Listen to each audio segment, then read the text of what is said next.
A délelőtti utolsó előadásunk következik, és felkérem Shane Tusupot és Katinkát. Ez egy sporttörténelmi esemény lesz.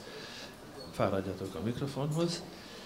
Hogy egy edző, aki elmondja a hitvallását, az edzői munkáról, elmondja Katinkáról mindazt, amit tud, és amit eddig végeztek. És egyúttal egy olyan sporttörténelmi pillanat, hogy az edző előadást tart, és a versenyzője fog tolmácsolni, aki egyúttal felesége. Úgyhogy ezúton is gratulálunk a házasságkötésetekhez. First of all, we should like to congratulate your marriage. It happened 2 or 3 months ago. Okay, Shane, come on. Your turn. Hello everyone, and thank you for allowing me the opportunity to speak to you today. It's a huge honor for me to be up here with all of our sports greats watching and speaking. I also apologize for all the papers, and I apologize in advance if I read off the paper a little too much. I actually never have done a speech like this with it really scripted, but my translator here requested I stay to the topic, to what I wrote, so we'll see what we can do. Shane Tusup magyar hangja, hosszú Katinka. Ezt muszáj volt mondanom, de innentől kezdve csak fordítok. Üdvözlök mindenkit, és köszönöm a lehetőséget, hogy önöknek beszélhetek ma. Rendkívül nagy megtiszteltetés, hogy a sportunk oly sok nagyja előtt beszélhetek. Elnézést szeretnék kérni, hogy előre megírt beszédet olvasok fel, de a fordítom kérte. It was actually requested for me to speak on the topic of how I prepared my coaching philosophy and how I use my methods to prepare Katinka for competition. Although, personally, I felt that that would only end up being a disservice to everyone if I actually spoke on that topic. Eredetileg azt a feladatot kaptam, hogy a Katinkánál alkalmazott edzői filozófiámról és módszereimről beszéljek, de úgy érzem, hogy nem ez lenne a leghasznosabb téma, amiről ma beszélhetek. First, it was because I developed my philosophy and my view on the sport over the last 15 years of me being involved in it. It hasn't been an overnight thing for me, and I felt it would be impossible to actually teach everyone something like that in a 20-minute presentation.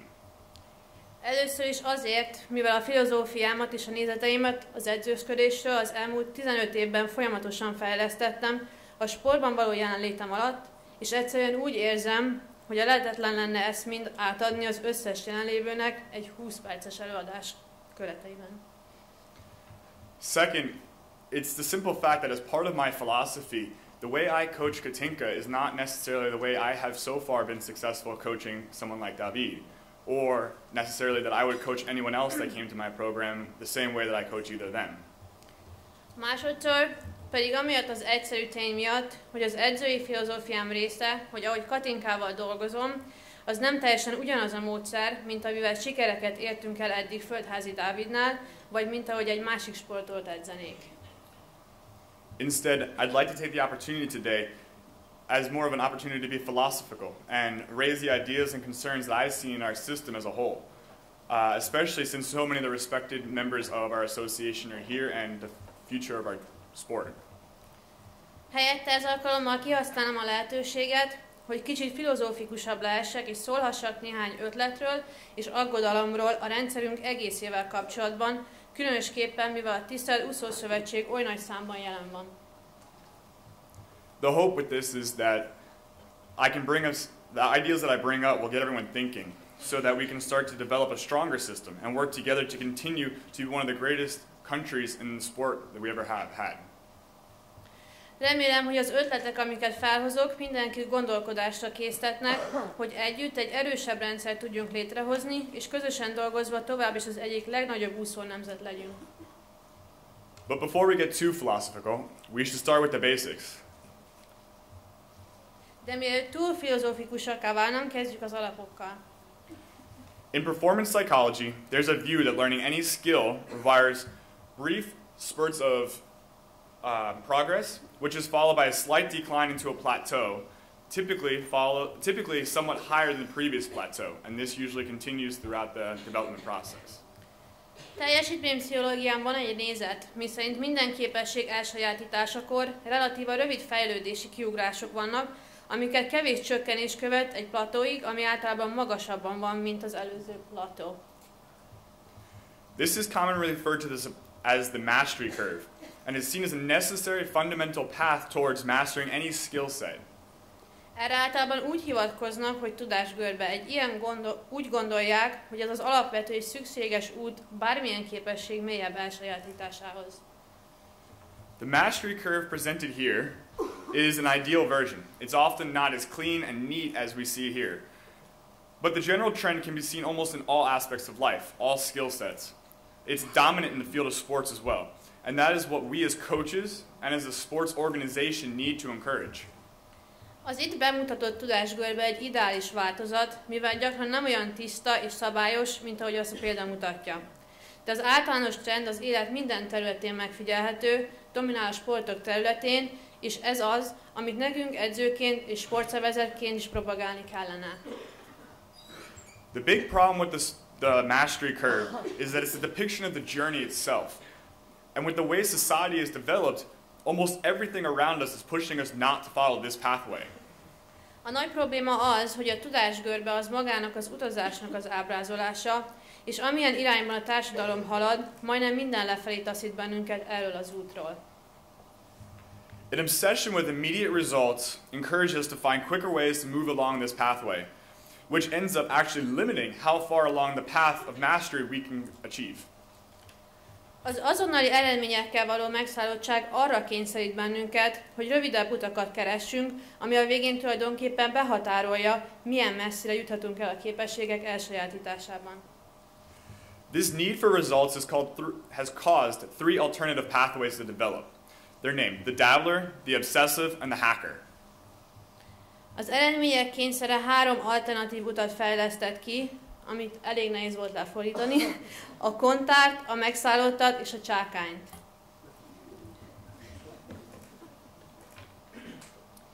The dabbler.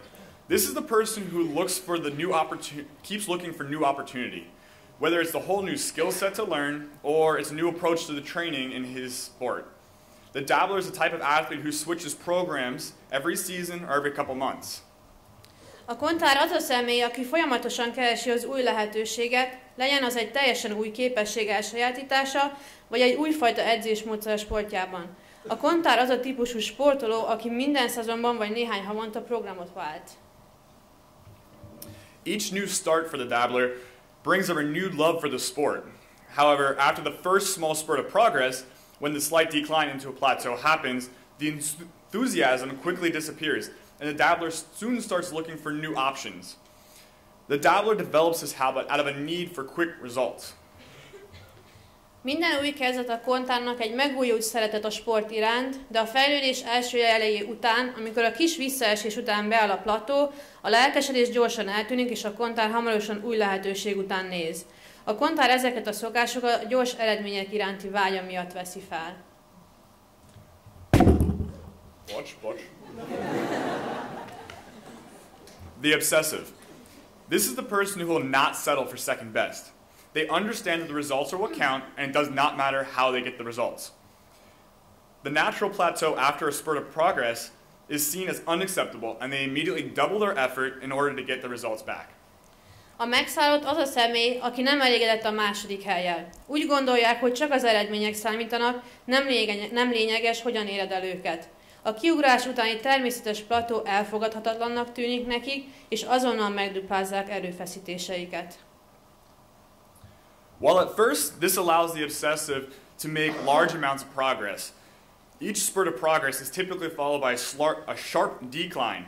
The pathway ends up being very harsh and emotional one, which typically ends in significant failure and eventual burnout. Miközben ez az elején a megszállottaknál hatalmas fejlődést eredményez, minden fejlődési kiugrás után éles visszaesés következik. Az út ezután nagyon kemény és emocionális, és jelentős kudarcban vagy kiégésben végződik. The hacker.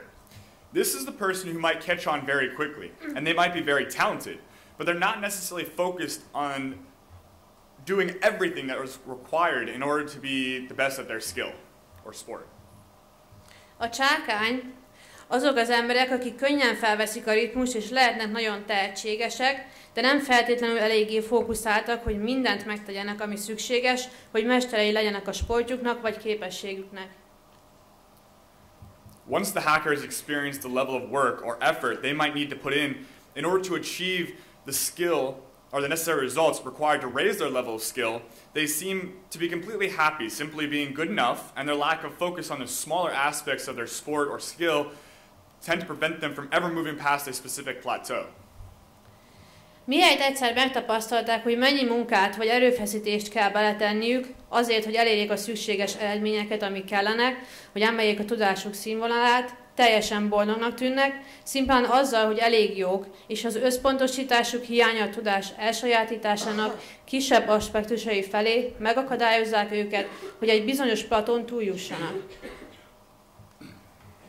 As members of the Hungarian Swimming Association, we're forced to think in a results-oriented manner. I mean, let's be completely honest. Without results, when it really comes down to it, without the results, not even the simplest of organizations can survive for very long. Mint a Magyar Úszószövetség tagjai egy eredményorientált módszerben való gondolkodásra vagyunk kényszerítve. Úgy értem, hogy legyünk teljesen őszinték, eredmények nélkül még a legegyszerűbb szervezet sem marad fenn sokáig. The question here is not whether this is acceptable or not, as it's a natural necessity of survival, but the question is whether our focus on the bottom line puts quick, easy results ahead of the long-term dedication to the journey itself. Are we part of the problem that pushes athletes away from the path of mastery? A kérdés nem az, hogy ez elfogadható-e, mint természetes szükség a túléléshez, hanem, hogy a végeredményre való koncentrálásunk a könnyű, gyors sikereket elé helyezi-e a magához, az úthoz való hosszú távú elköteleződésünknek. Részeje vagyunk ennek a problémának, amely eltolja a sportolókat a mélyebb tudás útjától. Well, I hate to say this, but yes, I believe we are currently part of the problem. Right now, you might be thinking I'm just a loud, bold, 25-year-old kid, but I bet every one of you could sit back and think of one example that would fit each description I just explained. The dabbler, the obsessive, and the hacker. Utálom ezt mondani, de igen, úgy gondolom, hogy jelenleg részei vagyunk a problémának. Most önök azt gondolhatják, hogy csak egy hangos 25 éves gyerek vagyok, de fogadok, hogy önök közül mindenki, ha hátradől, tud legalább egy olyan sportolót mondani, akire illik a kontár, a megszállott, a csákány leírása. I know this is true, because right now I can think of example athletes for each one of those, and they're some of our more successful athletes. Tudom, mert én mindegyikre tudok példákat hozni, és ők a mi sikeresebb sportolóink némelyike. So where am I going with this? Szóval hova is tartok ezzel? Right now, we're spending a great deal of our time, money, and effort focusing on the youngest portion of our sport. We're hoping to increase the number of kids who are participating and hoping to develop these kids to fill the performance gap that has formed in our nation. Most rengeteg időt, energiát és pénzt fektetünk a sportunk legfiatalabb korosztályaiba. Azt reméljük, hogy növeljük a résztvevő gyerekek számát, remélve, hogy ezeket a gyerekeket felelszve betölthetjük a teljesítményűt, amely kialakul a nemzetünkben. Well, I obviously think the more kids swimming, the better. I don't necessarily think that the youngest portion of our sport is the spot where we are creating this performance gap.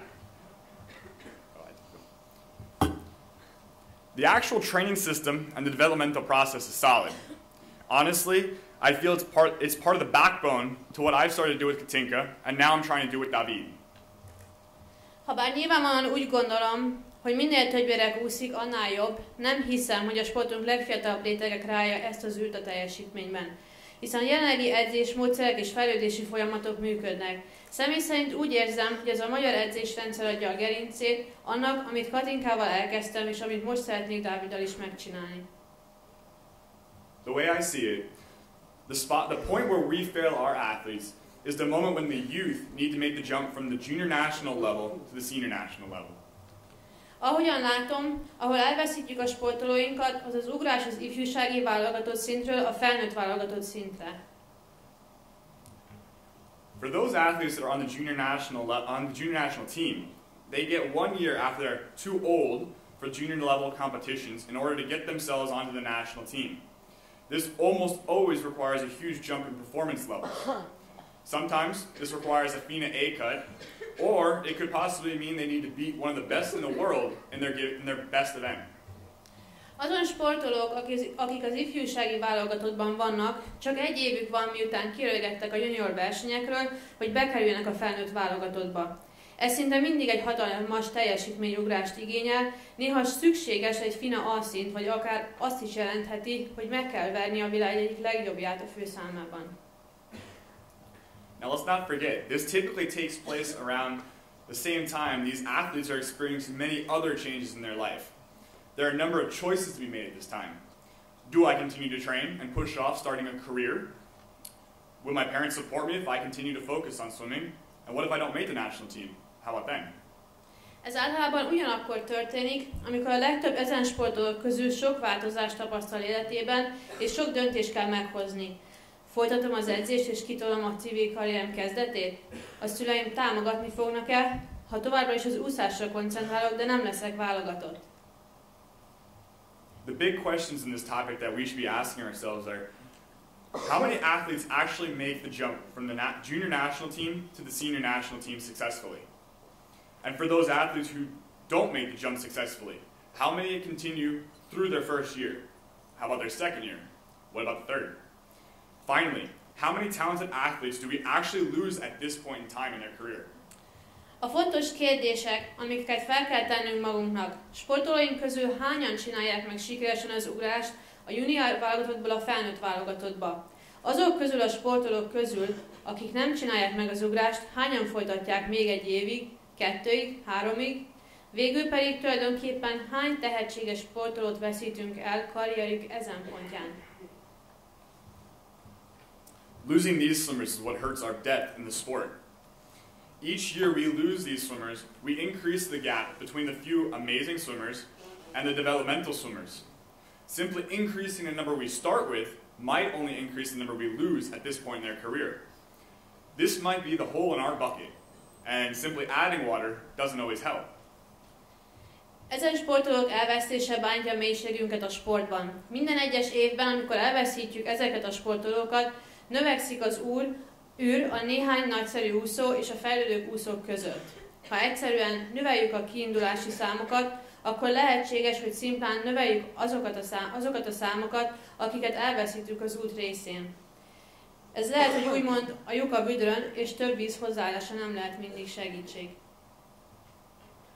If each year we were able to encourage just a few more swimmers to continue to focus on their training beyond this point, we could increase our depth across the entire swimming program.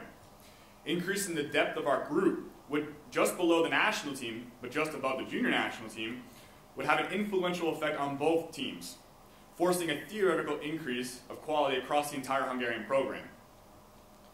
Ha minden évben képesek lennénk egy pár úszóval többet bátorítani, hogy folytassák az edzésre való koncentrálást ezen a ponton túl is, növelhetnénk a mélységünket a teljes úszásprogramban. Növelni a mélységet annak a csoportnak, amelyik az ifi és a felnőtt válogatott között van. Ez a csoport hatással lenne mindkét válogatott csapatra, elméletileg minőségi javulásra kényszerítve a teljes magyar programot. Not only would this require faster times in national competitions in order to make it into the finals, training groups for most of the clubs would become deeper and more rich with quality athletes. Not only would this assist our younger athletes to develop to a higher level, this would also keep our higher level athletes training at a much faster level, much higher level, creating the effect of faster current athletes and a stronger future to continue our program. Nem csak gyorsabb időre lenne szükség a magyar bajnokságokon a döntőbe kerüléshez, hanem a klubok sportolói csoportja is mélyebbé válnának több minőségi sportolóval. Ez nem csak a fiatalabb sportolóknak segítene magasabb szintre fejlődni, hanem a legjobb sportolóink is magasabb szinten edzhetnének. Ezzel a jelenlegi sportolók gyorsabbá válnának, és komoly hatása lenne a program jövőjére. Now don't get me wrong, I'm not up here pushing the idea that we should support all of our swimmers forever, and I do understand at some point there needs to be a time when we stop financially supporting the kids who are not performing. Kérem, ne értsenek félre, nem azt az ötletet próbálom terjeszteni, hogy minden úszót örökké támogassunk, és megértem, hogy van egy pont, ahol le kell állni a nem teljesítő gyerekek anyagi támogatásával. However, we need to find a way to keep some of these kids in the sport for just a little longer. Azonban meg kell találni a módját, hogy ezeket a gyerekeket hosszabb ideig tartsuk a sportban. There's almost no way to know where on the mastery curve an athlete's going to be at this point in time when they need to make the jump from the junior national team to the senior national team. It might be that they only need 1 month. It might be that, and then they're going to hit a huge spurt in progress. Or it may be they needed 6 months. Majdnem semmilyen mód nincs rá, hogy megmondjuk egy sportolóról, hogy hol tart a tudásgörbén, amikor a junior válogatottból a felnőtt válogatottba kell ugrania. Lehet, hogy csak egy hónapra vannak egy nagy ugrástól, de lehet, hogy még 6 hónapra szükségük lenne. However, putting a 1 year time frame on them to perform this type of an improvement puts a great deal of results-oriented pressure on them, pushing them away from the mastery curve. Azonban ha adunk nekik egy egyéves keretet, hogy kivitelezzék ezt a fejlődést, akkor elég nagy adag eredményorientált nyomást kapnak, ami eltaszítja őket a tudásgörbe követésétől. If we could remove the pressure to get quick results, then we might see kids learning to love the sport for the sport, and choosing to continue to be involved beyond their years of support from the Federation. They might choose to put the effort into make continued education and swimming work at the same time. Or they might choose to push off starting a career just a few more years. Ha el tudnánk távolítani a nyomást a gyors eredmények felé, akkor láthatnánk gyerekeket, akik a sportért szeretik a sportot, és folytatják még azután is, hogy már nem támogatja őket a szövetség, az egyidejű tanulást, az úszást választják, vagy kintebb tolják a karrierjük kezdetét néhány évvel. As I've already pointed out, there's no way around the need to get results. It's necessary for survival, especially in sports. Survival for the athlete, the club, and especially for the association as a whole. Ahogy már említettem, nem lehet kikerülni az eredmények szükségességét. Szükséges a fennmaradáshoz, kifejezetten a sportokban, a sportoló, a klub és a szövetség, mint egységes egész fennmaradásához. However, we need to seriously evaluate our need for results and how our need for results influences how we interact with the athletes. If we understand that they need to follow a path of mastery, and that requires enjoying the journey, while we put pressure on them for quick, constant results, pushing them further down a self-destructive path, then we need to do everything we can to encourage development and limit their knowledge of the results-oriented needs. Azonban komolyan át kell értékelnünk, hogyan befolyásolja az eredmények szükségessége a sportolóinkhoz való hozzáállásunkat.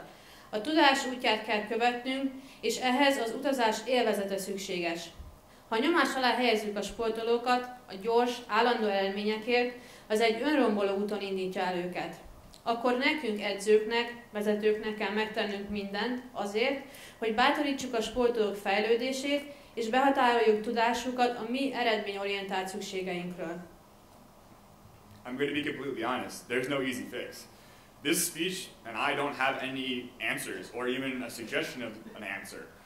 This presentation was only meant to bring up the possibility of a different view on the system and the major issues we have, so that hopefully together we can actually find a solid solution and continue to build on the amazing program and strong history we have.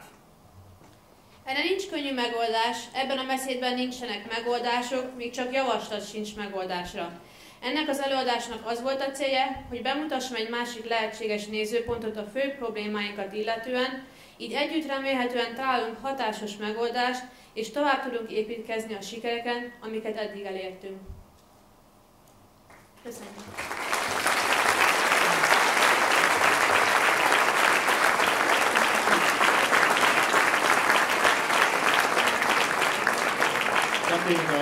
Katinka és én legalább olyan jól együttműködtek itt a mikrofonnál, mint a medencében.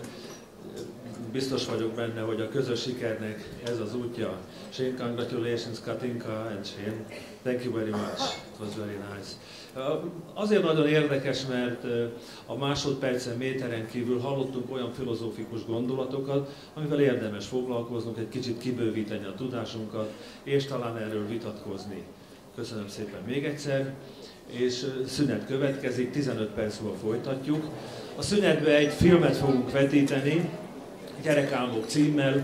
Tulajdonképpen az a mondani valója, hogy a gyerek belép az úszodába, szeretne megtanulni úszni, és nagyon szeretne pályafutása végén a dobogó tetejére állni.